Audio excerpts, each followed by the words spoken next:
নমস্কার বন্ধুরা, সকলকে স্বাগত জানাচ্ছি। আজকে আমি আপনাদের সাথে খুবই সহজে নরম তুলতুলে ট্র্যাডিশনাল দুধ পুলির রেসিপি শেয়ার করছি। আজকের এই ভিডিও আপনাদের ভালো লাগলে ভিডিওটাকে লাইক আর শেয়ার করতে ভুলবেন না। রেসিপিটা তৈরি করার জন্য প্রথমেই আমাদের পুর তৈরি করে নিতে হবে। তাই এখানে একটা পরিষ্কার ফ্রাইং প্যানের মধ্যে আমি দুটো ছোট সাইজের নারকেল কোড়া নিয়ে নিয়েছি। এবার নারকেল কোড়াতে আমরা কতটা চিনি বা গুড় দেবো সেটা আমাদের স্বাদের উপরে নির্ভর করে। তাও আমি এখানে যতটা নারকেল কোড়া নিয়েছি তার হাফ পরিমাণে নিয়ে নিয়েছি চিনি আর গুড়। এই দুটোকে ভালো করে নারকেলের সাথে মিশিয়ে নিয়েছি। তারপর উপর থেকে একটু থেতো করা এলাচ দিয়ে এটাকেও ভালো করে মিশিয়ে নিয়েছি। পুরটা যখন একটু চ্যাটচ্যাটে হয়ে যাবে, চারিদিক দিয়ে ভালো করে মিশে যাবে, তখন আমরা আঁচটা বন্ধ করে নিয়ে এটাকে একটু ঠান্ডা করে নেব। এবার চলে আসছি চালের যে ডোটা রেডি হবে পুলির জন্য সেটা তৈরি করতে। তাই কড়াইটা মাঝারি আঁচে বসিয়ে দিয়ে এর মধ্যে 2 বাটির মতো উষ্ণ জল দিয়ে দিলাম। এবার জলটাকে একটু গরম করে নিয়ে এর মধ্যে 1 বাটি আতপ চালের গুঁড়ো একটু একটু করে দিয়ে ভালো করে মিশিয়ে নিতে হবে। এখানে যতটা জল থাকবে তার অর্ধেকটা পরিমাণে চাল গুঁড়ো নিতে হবে। এইভাবে একটু একটু করে চালগুঁড়ি দিয়ে ভালো করে আমাদের মিশিয়ে নিতে হবে। আর আঁচটা একদম কমিয়ে রেখে এই কাজটা করতে হবে। এবার ওপর থেকে আমি এর মধ্যে 1 চিমটির মতো নুন দিয়ে দেবো আর 1 চা চামচ দিয়ে দেবো ঘি। এই দুটোকেও ভালো করে আমাদের চালগুঁড়োর সাথে মিশিয়ে নিতে হবে। কড়াইয়ে যদি আমরা এইভাবে ভালো করে মিশিয়ে নিই তাহলে পরে এটা আমাদের ঠাসতে সুবিধা হবে, মানে ডোটা যখন আমরা ভালো করে মাখবো তখন সুবিধা হবে। যেহেতু এই ডোটা একটু গরম গরমই মাখতে হয়, তাই কড়াইয়ে অর্ধেক কাজটা করে নিলে সুবিধে হবে। এবার এটাকে আঁচ বন্ধ করে দিয়ে ঢাকা দিয়ে 10 মিনিটের মতো রেখেছিলাম। এখন একটা থালার মধ্যে এই ডোটা নিয়ে নিয়েছি। এবার এটাকে ভালো করে আমাদের মেখে নিতে হবে। মাখার সময় যদি দেখেন যে হাতের মধ্যে বেশি লেগে যাচ্ছে বা একটু চ্যাটচ্যাটে লাগছে, তাহলে আপনারা একটু ময়দা বা চাল গুঁড়োর ব্যবহার করতে পারেন। আমি এখানে কেনা আতপ চালের গুঁড়ো ব্যবহার করেছি এই পিঠে তৈরি করার জন্য। আপনারা কিন্তু সেদ্ধ চালের গুঁড়ো পেলে সেটা দিয়েও এই পিঠে তৈরি করতে পারেন। তো এখানে আমার ডোটা ভালো করে মাখা হয়ে গেছে। এবার ডো থেকে হাফ পোর্শন আমি একটা ভেজা কাপড় দিয়ে ঢেকে রেখে দিলাম। এটার থেকে পরে পিঠে তৈরি করব। আর কিছুটা অংশ আমি আরো ভালো করে মেখে নিয়ে এর থেকে লেচি কেটে নেব। যেই পিঠেগুলো আপনারা পরে তৈরি করবেন সেগুলো কিন্তু সবসময় তার থেকে পোর্শন নিয়ে এইভাবে ভেজা কাপড় দিয়ে ঢেকে রাখবেন, না হলে কিন্তু পিঠেগুলো পরে অনেক বেশি শক্ত হয়ে যেতে পারে। এবার যেই লেচিগুলো আমি কেটে নিয়েছিলাম তার থেকে একটা লেচি নিয়ে হাতের তালুতে গোল করে চ্যাপটা করে নিয়েছি।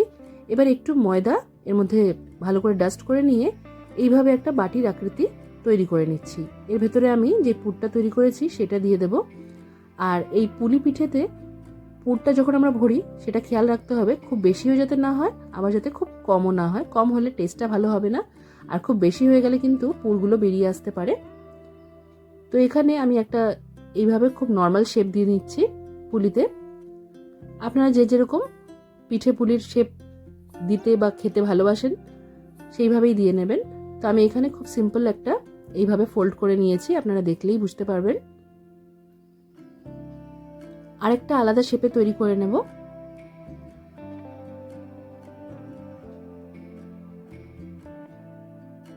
আরেকটা আমি এইভাবে তৈরি করছি।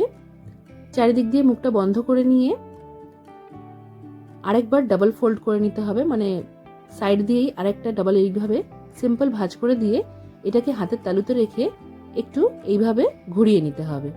ব্যাস, তাহলেই রেডি হয়ে যাবে আমাদের একদম সিম্পল পুলির শেপ। আপনারা যেই শেপে তৈরি করতে চান সেইভাবেই তৈরি করে নেবেন, ছোট বড় এটা আপনাদের ইচ্ছের উপরে নির্ভর করে। তো এখানে আমি পুলিগুলোকে রেডি করে নিয়েছি। এবার এগুলোকে ভালো করে দুধে ফোটাতে হবে। তাই জন্য একটা কড়াইয়ের মধ্যে আমি ফুল ফ্যাট মিল্ক নিয়ে সেটাকে একটু ঘন করে নিয়েছি।